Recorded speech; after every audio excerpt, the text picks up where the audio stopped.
हम लोग यहाँ पर बात करने वाले हैं कि अगर लिमिटिंग रीजन का कॉन्सेप्ट अप्लाई करें और वहाँ पर हमसे पूछा जाए कि अगर कोई रिएक्टेंट हमारा बचा रह जाता है तो कितनी मात्रा में बचा रह जाता है, अगर कोई प्रोडक्ट बनता है तो कितना बन सकता है। ठीक है, तो इसको हम लिमिटिंग रीजन की मदद से वहाँ पर देख सकते हैं। जैसे कि मैं आपको यहाँ पर क्वेश्चन से समझा रहा हूँ। जैसे मान लेते हैं हमें एक केमिकल रिएक्शंस दे दिया गया और इस केमिकल रिएक्शंस में पहले से ही गिवन है ए के 3 मोल यहाँ पर और बी के 3 मोल यहाँ पर रिएक्ट कर रहे हैं।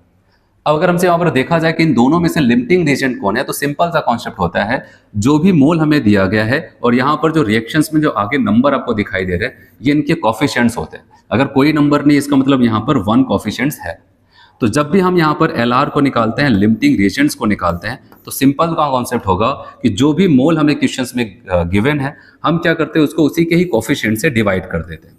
तो डिवाइड करते हैं तो हमें कोई ना कोई वैल्यू मिलेगी। जैसे 3 को हमने 1 से डिवाइड किया, ऐसे यहाँ पर भी बी के भी 3 मोल थे, इसको 3 से डिवाइड किया, यहाँ पर 1 आ जाता है। तो जब हमने मोल को उनके कॉफिशिएंट से डिवाइड किया, तो डिवाइड करने के बाद जिसकी वैल्यू कम आती है, ठीक है, उसी को हम क्या बोलते हैं, वही हमारा क्या हो जाता है, लिमिटिंग रीजन। इसका मतलब जब ए और बी रिएक्शंस कर रहे हैं 3-3 मोल के साथ, इस रिएक्शन के दौरान बी हमारा पहले ही टोटली कंज्यूम हो जाएगा। अगर हमसे वहां पर देखा जाए कि हमारा प्रोडक्ट कितना बनेगा, तो याद रखना कि मैं आपको यहाँ पर एक कॉन्सेप्ट बता रहा हूँ, ऐसे एक ट्रिक हम लोग यहाँ पर देख सकते हैं कि जब हमने मोल को उसके कॉफिशिएंट से डिवाइड किया, जिसकी वैल्यू कम आई तो उसको एक नाम दे देते, कह सकते हैं वैल्यू ऑफ एल आर।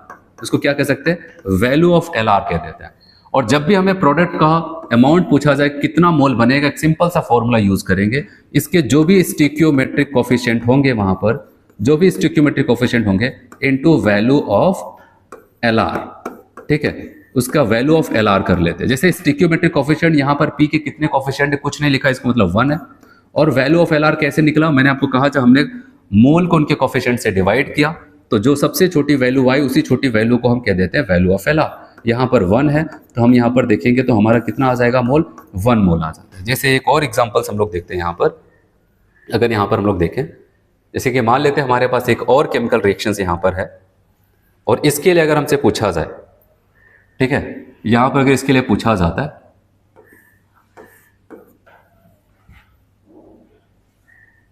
ठीक है, इसके लिए अगर हमसे यहाँ पर पूछा जाए तो हम देख रहे हैं 2a + b + 3c ये मिलकर के प्रोडक्ट b बना रहे हैं। मान लेते हैं ऐसे हमारे पास अगर यहाँ पर 3q भी बन रहा है तो, और इनके जो मोल हमें क्वेश्चंस में गिवन है, ये 4 मोल है, ये 5 मोल है और ये 12 मोल है। इनके मोल्स हमें यहाँ पर दे दिया गया। तो हम सबसे पहले देखेंगे ए, बी और सी में से कोई लिमिटिंग रीजन तो नहीं।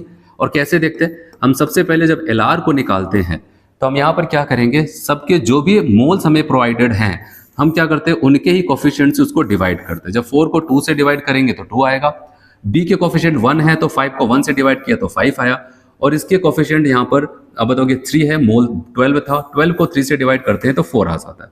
तो हम देखते हैं यहाँ पर इसकी वैल्यू 2, ये 5, ये 4 है, तो सबसे छोटी वैल्यू ये है। इसी को हम कहते हैं कि इसका मतलब ए हमारा यहाँ पर लिमिटिंग रीजन होगा और यहाँ पर ये क्या हो जाएगा, इसको एक नाम दिया मैंने वैल्यू ऑफ एल आर, ऐसा हम बोल देते हैं, जिससे कि हमारा न्यूमेरिकल आसानी से सॉल्व हो जाएगा। अगर हमसे यहाँ पर पूछा जाए कि अब बताओ पी कितना बनेगा, तो हम कहेंगे पी के कोफिशिएंट कितने हैं, 1, और वैल्यू ऑफ एल आर किसको बोला, यहाँ पर 2, ये 2 हो जाएगा। तो इसका मतलब यहाँ पर इसके कितने मोल बन जाएंगे, 2 मोल यहाँ पर इस क्वेश्चन में पी बनेगा। अगर क्यू के 3 कोफिशिएंट्स है तो हम यहाँ पर जब इसका मोल बताना होगा हम कहेंगे 3 into value of L R कितना, 2, तो यहाँ पर हम बताएंगे इसके कितने मोल बन जाएंगे, 6 मोल यहाँ पर क्यू बन के तैयार हो जाता है। तो ऐसे हम लोग इसको करते हैं। लेकिन अगर यहीं पर हमसे अगर ये बोल दिया जाए कि एक काम करो, चलो अगर ये तो लिमिटिंग रीजन है, ये तो टोटली फिनिश हो जाएगा, कंज्यूम हो जाएगा, लेकिन अभी तो बी और सी तो बचा ही रह जाएगा। अगर हमसे कभी पूछा जाए कि लेफ्ट अमाउंट बी का बताओ, ठीक है, या फिर लेफ्ट अमाउंट की अगर हमसे बात की जाए कितना बचा रह जाएगा, तो वहां पर एक कॉन्सेप्ट हम लोग लगा सकते हैं और वहां पर यह बता सकते हैं कि इनिशियल में कितना था। जिसका भी लेफ्ट अमाउंट बताना है उसको कहेंगे इसका इनिशियल मोल, फिर माइनस उसके जो भी स्टिक्योमेट्रिक कोफिशिएंट है, स्टिक्योमेट्रिक कोएफिशिएंट इनटू क्या हो जाएगा, value of L R, value of L R करके हम बता सकते हैं। जैसे कि अगर हमसे यहाँ पे इस क्वेश्चन में पूछा जाए लेफ्ट मोल ऑफ बी, तो हम क्या करेंगे बताओ, बी का इनिशियल में कितना है, 5, कोफिशिएंट कितना है, 1, into value of L R कितना, 2, तो बताओगे बी कितना बचा रह जाएगा, 5 - 2 मतलब 3 मोल बी बचा रह जाएगा। ऐसे अगर हमसे पूछा जाए यहाँ पर लेफ्ट सी कितना सी बचा रह जाएगा, तो हम कहेंगे सी इनिशियल में कितना था, 12, माइनस इसका स्टोइकियोमेट्रिक कोएफिशिएंट कितना है 3 इंटू वैल्यू ऑफ एलआर कितना आया है 2। तो बताओ कि यहाँ पर 12 में से 6 को घटाएंगे तो कितना बचा रह जाएगा, ये 6 बचा रह जाता है। तो इसकी मदद से हम लोग वैल्यू यहाँ पर लिमिटिंग रीजन के क्वेश्चन को सॉल्व कर सकते हैं।